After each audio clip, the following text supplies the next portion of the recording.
Halo teman-teman semuanya, kembali lagi di Rock Riwayat Orang Kudus edisi 11 Oktober.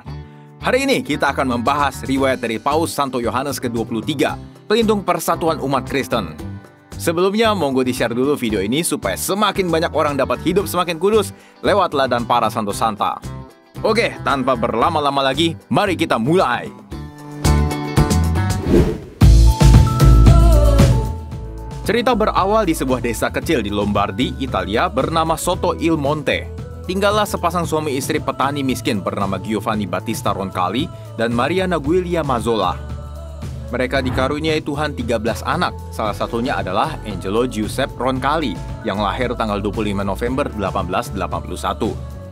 Sejak kecilnya ternyata Giuseppe sudah punya panggilan menjadi seorang imam. Ia lalu masuk Ordo Fransiskan sekular di tahun 1896. Berasal dari keluarga miskin menjadikan Giuseppe sebagai orang yang rajin belajar hingga kemudian ia menyelesaikan studi doktor hukum kanonik di tahun 1904. Di tahun yang sama, tanggal 10 Agustus, ia ditahbiskan sebagai imam atau presbiter Katolik Roma. Tugas perdananya adalah menjadi sekretaris uskup Bergamo, Monsignor Giacomo Radini Tedeschi, sampai Monsignor meninggal dunia di tahun 1914. Di tahun yang sama, ternyata Perang Dunia Pertama meletus sehingga banyak laki-laki yang diminta untuk dinas militer membantu pasukan kerajaan Italia. Tak terkecuali juga Romo Giuseppe. Ia kemudian bertugas sebagai sersan di anggota Korps Medis sampai perang selesai di tahun 1918.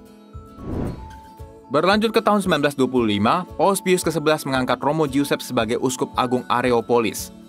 Karyanya terus berlanjut dengan menjadi perwakilan diplomatik Vatikan untuk Bulgaria, lalu juga Turki dan Yunani tahun 1935.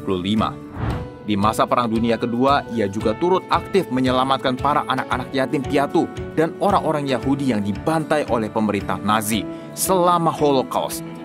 Ia kemudian juga diangkat oleh Paus Pius ke-12 menjadi Duta Kepausan untuk Perancis tahun 1944. Dan di tahun 1953, ia diangkat menjadi kardinal juga Uskup Agung Venesia.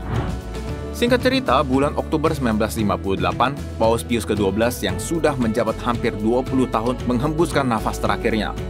Kursi kepausan harus segera terisi, oleh karena itu diadakanlah konklav di Kapel Sistina. Tak disangka, ternyata Kardinal Giuseppe terpilih sebagai paus selanjutnya di usianya yang ke-77 tahun. Ia kemudian memilih nama Yohanes ke-23 setelah ratusan tahun tidak ada yang mengambil. Ini juga menegaskan status dari anti-paus Baldassare Cosa yang mengambil nama Yohanes ke-23 dan menentang paus resmi Gereja Katolik pada masa itu, Paus Gregorius ke-12. Selama menjabat, paus melakukan pelayanan yang nyata dengan mengunjungi anak-anak yang terinfeksi polio di Rumah Sakit Bambino Gesù, Roma. Ia juga mengunjungi para narapidana di penjara Regina Coeli yang dulunya adalah biara. Ia bahkan berkata kepada para nabi, "Anda tidak bisa datang kepada saya, jadi saya yang datang kepada Anda." Karya Bapak Paus berlanjut dengan terbitnya ensiklik Pacem in Terris tentang hak asasi manusia.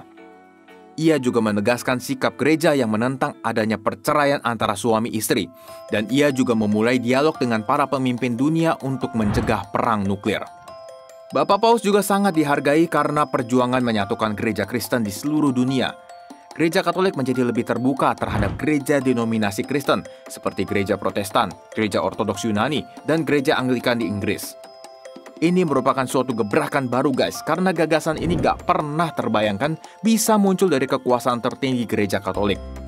Oleh sebab itu, tanggal 25 Januari 1959, Paus Yohanes ke-23 mengumumkan niatnya mengadakan konsili para uskup sedunia. Konsili ini membahas cara-cara pembaharuan gereja Katolik dalam dunia modern, promosi keragaman dalam kesatuan gereja, juga membahas reformasi liturgi gereja.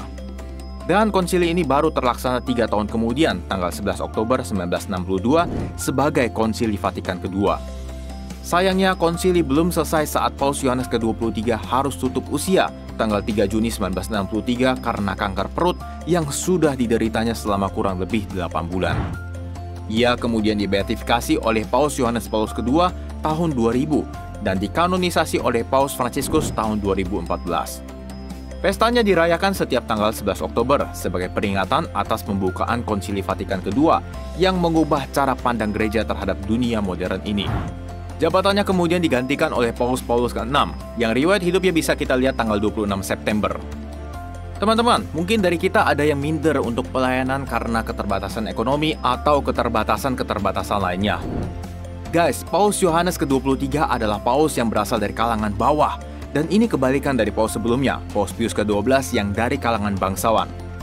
Tuhan memanggil kita bukan berdasarkan, oh kamu miskin ya, oh kamu kaya ya, oh kamu pintar ya, atau yang lainnya. Tuhan gak melihat semua keterbatasan itu kok. Yang Tuhan lihat adalah keterbukaan hati kita untuk melayani. Kalau kita justru menutup pintu hati kita dengan alasan keterbatasan, ya Tuhan gak bisa memberi apapun kepada kita, termasuk berkat dan karunia-karunia. Paus Yohanes ke-23 mengajarkan kita untuk membuka hati kita seluas-luasnya kepada Tuhan dan kepada sesama, termasuk sesama kita yang tidak seagama.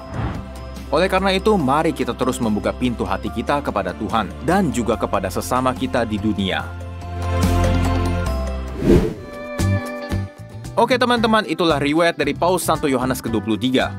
Semoga bermanfaat ya untuk kita semua. Terima kasih sudah menonton dan sampai jumpa di Rock edisi selanjutnya. Annyeong!